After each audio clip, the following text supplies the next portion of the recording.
Hi நண்பர்களே, இன்றைக்கி நம்ம என்ன பார்க்க போகிறோம்னா, எஸ்பிஐ யோனோ ஆப்பில் நம்ம டெபிட் கார்டை லிமிட் எப்படி செட் பண்ணுறதுன்னு பார்க்கலாம் வாங்க. அதாவது டெபிட் கார்டில் வந்து நம்ம எவ்வளோ தான் பணம் அனுப்பணும், எவ்வளோ தான் பணம் எடுக்க முடியும், ஆன்லைனில் எவ்வளோ யூஸ் பண்ண முடியுமோ எல்லாமே நம்மளே செட் பண்ணிக்கலாம். அது எப்படி செட் பண்ணலான்னு பார்க்கலாம் வாங்க, ஸ்டெப் பை ஸ்டெப்பாக. ஃபஸ்ட்டு எஸ்பிஐ யோனோ ஆப் வந்து நீங்கள் உங்கள் மொபைலில் ஓப்பன் பண்ணிக்கோங்க.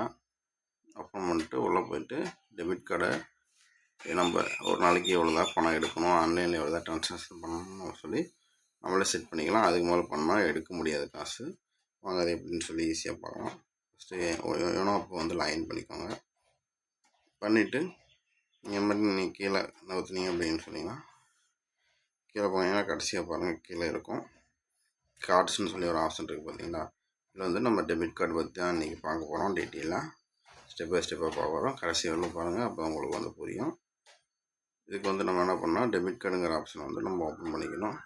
நீங்கள் உங்களோட கார்டு வந்து அதாவது ஏடிஎம்மில் ஒரு நாளைக்கு இவ்வளோ நம்ம பணம் எடுக்கணும், இது மேலே எடுக்கக்கூடாதுன்னு சொல்லி நம்ம செட் பண்ணி வச்சுக்கலாம். இல்லை ஏடிஎம் லாக் பண்ணாலும் லாக் பண்ணி வச்சுக்கலாம், டெம்பரரியில் லாக் பண்ணிக்கலாம், பர்மனெண்ட்டாகவும் லாக் பண்ணிக்கலாம். ஏடிஎம் கார்டு மிஸ் ஆனாலும் இதிலே லாக் பண்ணிக்கலாம். அது எப்படின்னு சொல்லி ஸ்டெப் பை ஸ்டெப்பாக பார்க்கலாம் வாங்க. ஃபஸ்ட்டு டெபிட் கார்டுங்கிற ஆப்ஷனை வந்து நீங்கள் சூஸ் பண்ணி ஓப்பன் பண்ணிக்கோங்க. ஓப்பன் பண்ணிங்கன்னா உங்களோட கார்டு வந்து காமிக்கும். இதுதான் உங்கள் கார்டு. எனக்கு வந்து கார்டு இப்படி தான் இருக்குது. அதேமாரி உங்கள் கார்டு எப்படி இருக்குன்னு சொல்லி இதில் நீங்கள் டீட்டெயிலாக பார்த்துக்கலாம் வாங்க. இதில் பாருங்கள் டெம்பரரி பிளாக், அதாவது இப்போதைக்கு எனக்கு கார்டு யூஸ் பண்ணக்கூடாதுன்னு நினச்சிங்கன்னா டெம்பரரியாக பிளாக் பண்ணி வச்சுக்கலாம். இல்லை என் கார்டு மிஸ் ஆகிடுச்சின்னு நினச்சிங்கன்னா பர்மனன்ட் பிளாக்குன்னு இருக்குது பார்த்தீங்கன்னா, அந்த கார்டை வந்து பிளாக் பண்ணிக்கலாம். நான் கார்டை யூஸ் பண்ணலாம் அப்படின்னு. இல்லை கீழே வந்து பாஸ்வேர்டு, அதாவது எனக்கு பாஸ்வேர்டு மாற்றணும்னு நினச்சிங்கன்னா நீங்கள் வந்து ஓப்பன் பண்ணி 4 டிஜிட் பாஸ்வேர்டு செட் பண்ணி கொடுத்தீங்கன்னா உங்களுக்கு ஓடிபி வரும். பின்னும் பாஸ்வேர்டும் சேஞ்ச் பண்ணிக்கலாம் ஈஸியாக. இதுலேயே எல்லா ஆப்ஷனும் இதுலேயே பண்ணிக்கலாம் நம்ம. அடுத்து வந்து நம்ம வந்து டெபிட் கார்டில் வந்து எப்படி வந்து நம்ம அதாவது ஒரு நாளைக்கு அமௌண்ட் எப்படி யூஸ் பண்ணுறதுன்னு சொல்லி பார்க்கலாம். இதில் மேனேஜ்னு ஒரு ஆப்ஷன் இருக்குதுல்ல, அதுதான் யூஸ் பண்ணுற மாதிரி இருக்கும். அதை ஓப்பன் பண்ணிக்கோங்க. ஓப்பன் பண்ணிட்டு இதில் பாருங்கள் ட்ரான்சாக்ஷன் லிமிட்னு ஒரு ஆப்ஷன் இருக்குது பார்த்தீங்களா, அந்த ஆப்ஷன் வந்து சூஸ் பண்ணி உள்ளே போய்க்கோங்க. உள்ளே போனீங்கன்னா இதில் டொமஸ்டிக் இன்டர்நேஷ்னலாக இருக்கும். டொமஸ்டிக்னால் நம்ம இந்தியாவுக்குள்ளே பண்ணுற மாதிரி இருக்கும். இன்டர்நேஷ்னல்னால் நம்ம இன்டர்நேஷ்னலுக்குள்ளே பண்ணுற மாதிரி இருந்தால் பண்ணுற மாதிரி இருக்கும். நம்ம இதில் வந்து நம்ம டொமஸ்டிக் எப்படி பண்ணுறதுன்னு பார்க்கலாம் பாருங்கள். ஏடிஎம் கார்டுன்னு போட்டு பார்த்தீங்கன்னா எனக்கு வந்து கரண்ட்லி ஒரு நாளைக்கு 40,000 ஏடிஎம் கார்டில் வித்ட்ரா பண்ணலான்னு போட்டிருக்கு. ரெண்டாவது வந்து கீழே பார்த்தீங்கன்னா பிஓசி, அதான் ஆன்லைன் ட்ரான்சாக்ஷன். ஆன்லைன் மூலமாக வந்து அதாவது கார்டு ஸ்வைப் பண்ணுறதா ஆன்லைனில் எதோ பண்ணுறதுனா அதில் 75,000 வரலும் ஒரு நாளைக்கு பண்ணிக்கலான்னு போட்டிருக்கு. இந்த மாதிரி உங்களுக்கு ஏற்ற மாதிரி அதில் போட்டிருக்கும். நீங்கள் இதை வந்து மேனுவலாகவும் சேஞ்ச் பண்ணிக்கலாம். இதில் போய்ட்டு பாருங்கள் இது ஏடிஎம் கார்டு அது வந்து ஆஃப் பண்ணிட்டோம்னா நம்மளுக்கு வந்து மேனுவலாக ஆஃப் ஆகிடும், காசு எடுக்க முடியாது. நீங்கள் வந்து இதுலேயும் இல்லை எனக்கு ஒரு நாளைக்கு எவ்வளோ தான் எடுக்கணும் மிஸ்யூஸ் பண்ணாமல் இருக்கிறதுக்காக ஒரு நாளைக்கு நான் எவ்வளோ ஒரு 1000 ரூபாயிலேருந்து செட் பண்ணிக்கலாம் ஈஸியாக. அது உங்களுக்கு எவ்வளோ வேணுமோ அவ்வளோ செட் பண்ணிக்கலாம். நீங்கள் வந்து ஈஸியாக இதை வந்து செட்டிங்ஸ் யூஸ் பண்ணிக்கலாம். நான் சும்மா 3000 சொல்லி யூஸ் பண்ணியிருக்கேன். இல்லை 5000, நீங்கள் எப்படி எவ்வளோ வேணுமோ நீங்கள் ஒரு நாளைக்கு ஆன்லைனில் எவ்வளோ தான் நான் ஏடிஎம்மில் எவ்வளோ தான் எடுக்கணும்னு நினச்சிங்கன்னா அதை பண்ணிக்கலாம். அதாவது பிஓஎஸ்னால் ஆன்லைன், அதாவது கார்டை யூஸ் பண்ணி ஸ்வைப் பண்ணுறது, கார்டை யூஸ் பண்ணி ஆன்லைன் ஏதோ பர்ச்சேஸ் பண்ணுறது, அதுக்கு வந்து ஒரு நாளைக்கு லிமிட்டு. அதை வந்து நீங்கள் இல்லை ஆன்லைனில் வந்து நான் யூஸ் பண்ண மாட்டேன், எனக்கு ஆஃபில் இருக்கட்டும், தெரியாமல் ஏதோ மிஸ் மேட்ச் ஆகி பணம் யாராவது யூஸ் பண்ணிடுவாங்க அப்படின்னு நினச்சிங்கன்னா அப்படின்னா பிஓஎஸ்ங்கிறது இருக்கிறத ஆஃப் பண்ணி வச்சுருங்க. அதை ஆஃப் பண்ணி வச்சிட்டிங்கன்னா உங்களுக்கு வந்து நீங்கள் அந்த ஆப்ஷன் வந்து யூஸ் பண்ண முடியாது.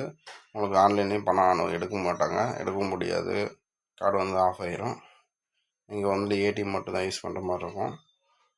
இல்லை எனக்கு வந்து ஏடிஎம் யூஸ் பண்ணோன்னா ஆன்லைன் மட்டும் இருக்குன்னா ஏடிஎம் ஆஃப் பண்ணிட்டு நீங்கள் பிஓஎஸ் ஆன் பண்ணி வச்சிங்கன்னா நீங்கள் வந்து பிஓஎஸ் ஆன்லைன் ட்ரான்சாக்ஷன் பண்ணிக்கலாம். இது வந்து நான் 75,000 வரலும் யூஸ் பண்ணிக்கலாம்னு சொல்லி எனக்கு மேக்ஸிமம் இருக்குது. இல்லை எனக்கு ஆன்லைனில் ஒரு நாளைக்கு எவ்வளோ தான் பணம் எடுக்கணும், அது மாதிரி எடுக்க வேணாலும் நீங்கள் செட் பண்ணணும்னு நினச்சிங்கனாலும் செட் பண்ணிக்கலாம். இதில் வந்து உங்களுக்கு எவ்வளோ வேணும் ஒரு நாளைக்கு ஆன்லைன் ட்ரான்சாக்ஷனை வச்சு செட் பண்ணிக்கிறேன். இதுக்கும் ஏடிஎம்க்கு இதுக்கும் டிஃப்ரெண்ட் இருக்குது. ஏடிஎம் வந்து 40,000 தான் கேஷாக எடுக்க முடியும். இது வந்து ஆன்லைன் மூலிமா 75,000 ஆன்லைனில் ஷாப்பிங் பண்ணிக்கலாம். இல்லை ஆன்லைனில் கார்டு யூஸ் பண்ணி ஏதாவது பே பண்ணிக்கலாம். அது உங்களுக்கு வந்து ஒரு நாளைக்கு லிமிட்டே 75,000 தான். அதனால் ஒரு சிலருக்கு அதிகமாக இருக்கும், ஒரு சிலருக்கு கார்டுக்கு தகுந்த மாதிரி மாறி வரும். அடுத்தது நம்ம வந்து கான்டாக்ட் லிஸ்ட் அப்படின்னா இது என்ன அப்படின்னா, அதாவது நீங்கள் கார்டு வச்சுருப்பீங்க, நீங்கள் வந்து பாஸ்வேர்ட் போடுறதால எதுவும் போட தேவையில்லை. கார்டு மிஷின் அந்த கடையில் ஏதோ வாங்குறீங்க அப்படின்னா கார்டு மிஷின் வச்சுருப்பாங்களா, அதுக்கிட்ட போய் கார்டு மிஷினில் போய் டச் பண்ணிங்கன்னா போதும், அமௌண்ட் வந்து ஆட்டோமேட்டிக்காக எடுத்துக்கும். எவ்வளோ பில்லு போடுறாங்களோ அது வந்து நீங்கள் செட் பண்ணிக்கணும். எனக்கு வந்து ஒரு 5000 தான், இது வந்து மேக்ஸிமம் 5000 தான் எனக்கு எலிஜிபிள் இருக்குது. ஒரு சிலருக்கு ஒரு மாதிரி இருக்கும். நீங்கள் இல்லை எனக்கு ஒரு 1000 100 இருந்தால் போதும், அதாவது இந்த ஆப்ஷன் நான் யூஸ் பண்ணிக்கிறேன்னு நினச்சிங்கன்னா ஆன் பண்ணிக்கோங்க. அதாவது இதுக்கு பாஸ்வேர்ட் போடணுன்ட்டு அவசியமே இல்லை. நீங்கள் வந்து கார்டு கொண்டு போய் அந்த ஏடிஎம் மிஷின் மூலியமா பக்கத்தில் போய் டச் பண்ணிங்கன்னா போதும். பாஸ்வேர்ட் போடாமல் அவங்க எவ்வளோ ஏடிஎம்மில் அமௌண்ட்டுக்கு நீங்கள் எவ்வளோ பர்ச்சேஸ் பண்ணுறீங்களோ அந்த அமௌண்ட் செட் பண்ணியிருப்பாங்க. அது ஆட்டோமேட்டிக்காக நீங்கள் பாஸ்வேர்ட் போடாமல் அந்த அமௌண்ட் எடுத்துக்கும். இது கொஞ்சம் ரிஸ்க்கு தான், ஆஃப் பண்ணி வச்சுக்கோங்க. வேணுங்கிறவங்க இல்லை எனக்கு நான் பத்திரமா பார்த்துக்கணும் ஆன் பண்ணி யூஸ் பண்ணிக்கோங்க. கொடுத்துட்டு கன்ஃபார்ம் கொடுத்தீங்க அப்படின்னா உங்களுக்கு என்னென்ன மாற்றிட்டு அனுப்பிச்சிட்டு கன்ஃபார்ம் கொடுத்துட்டிங்கன்னா உங்களோட ரிஜிஸ்டர் மொபைல் நம்பருக்கு ஒரு ஓடிபி வரும். அந்த ஓடிபி போட்டு சப்மிட் அந்த ஆப்ஷனை வந்து நீங்கள் கொடுத்துக்கோங்க. கொடுத்துட்டிங்கன்னா அவ்வளோ ஓடிபி வெரிஃபைட் ஆகிடுச்சு. வெரிஃபை ஆனதுக்கப்புறம் நீங்கள் வந்து என்னென்ன சேஞ்ச் பண்ணீங்களோ அதெல்லாமே ஆட்டோமேட்டிக்காக சேஞ்ச் ஆகிரும். நீங்கள் எத்தனை டைம் வேணால் சேஞ்ச் பண்ணிக்கலாம், நீங்கள் எப்போ வேணாலும் சேஞ்ச் பண்ணிக்கலாம், அது ஒன்றும் பிரச்சனையே இல்லை. இன்டர்நேஷ்னல் ட்ரான்சாக்ஷன் எதாவது யூஸ் பண்ணணும்னு நினச்சிங்கன்னா அந்த ஆப்ஷனை வந்து எனேபிள் கொடுத்து கன்ஃபார்ம் கொடுத்துக்கோங்க. கொடுத்தீங்கன்னா அதுக்கு இந்த மாதிரி ஓடிபி போகும். ஓடிபி கொடுத்து கன்ஃபார்ம் பண்ணிங்கன்னா உங்களுக்கு வந்து இன்டர்நேஷ்னல் ட்ரான்சாக்ஷன் ஆன் ஆயிரும். அது எனக்கு வேண்டாம்னா ஆஃப்லேயே இருக்கட்டும். இந்த மாதிரி தான் நம்ம ஈஸியாக நம்ம வந்து இந்த தகவல் உங்களுக்கு பிடிச்சிருந்துச்சின்னா நம்ம சேனல் மறக்காமல் சப்ஸ்கிரைப் பண்ணுங்கள். மேலும் இது போல் நல்ல தகவலோடு நான் உங்களை மறுபடியும் சந்திக்கிறேன். நன்றி.